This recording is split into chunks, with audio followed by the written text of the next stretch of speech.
kommt vom Velo direkt ins Studio. Guten Morgen, Fabian Unterreger. Guten Morgen, Mario. Das Jahr tröpfelt schon ein bisschen aus, oder? Es gibt schon so die ersten Sachen, die Richtung Jahresrückblick gehen. Sind wir ready? Wir sind. Ich würde so meinen. Zum Glück ist Freitag.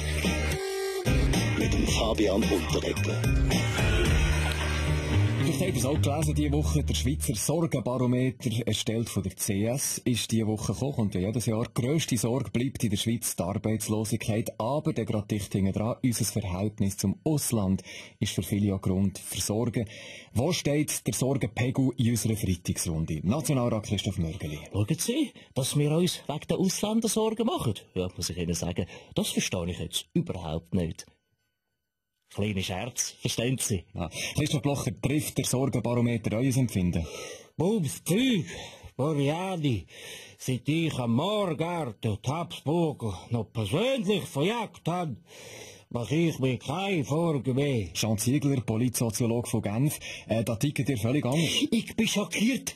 Ich weiss gar nicht, über was man sich keine Sorgen soll machen. Das geht doch gar nicht. Ja, also zum Beispiel der Roger Federer, der muss sich ja wohl kaum Sorgen machen als lebende Legende und Multimillionär. Im Studio heute Morgen auch noch gerade zufällig der Tennisexperte Heinz Günthardt. Wollt ihr vielleicht die Frage am Roger selber stellen? Ja, gerne, Roger. Du solltest dir gescheite Sorgen machen zu deinem Karrierenende. Sonst darfst du später mal da und musst so einen jungen Schnösel interviewen, der viel besser ist als du, obwohl er viel schlechter aussieht und kaum 3 Tage Bartwuchs hat.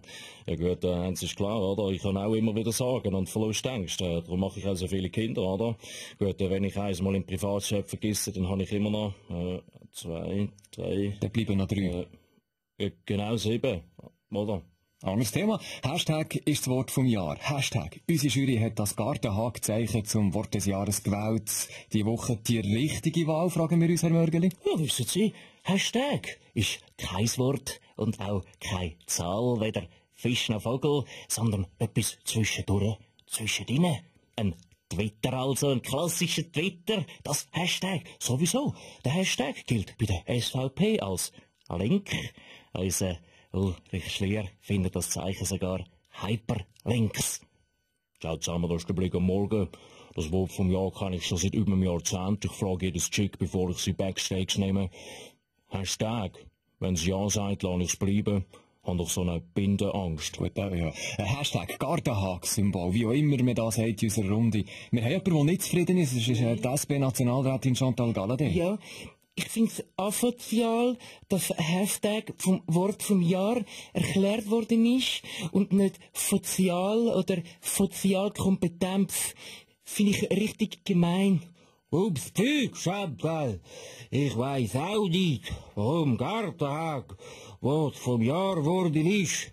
Mein Wort vom Jahr ist Schweiz. Und das schon seit meinem Auftritt auf dem Rütli 1291. Gut, bevor wir uns da in der Runde geringen einschlafen, vielleicht noch zum Schluss eine Fachmeinung. Unser Stilsheriff, der Jeroen van Rooyen, Hashtag. Ist das wirklich das Wort vor Saison? Ja, Mario, bravo. Der Hashtag hat den Titel verdient. Auch die Schweiz darf stolz sein. Der Hashtag ist eine puristische Darstellung vom Schweizer Kreuz. Nicht anders. Das Symbol von Helvetien wird nur gerade mit 4 filigranen Strichen designt und mit einem kecken Kursiv wird dem Glanzstück noch als Augenzwinkern verliehen. Ich empfehle den Hashtag im Sepia Neapelgelb. Zum Glück ist Freitag. Mit dem Fabian Unterreger.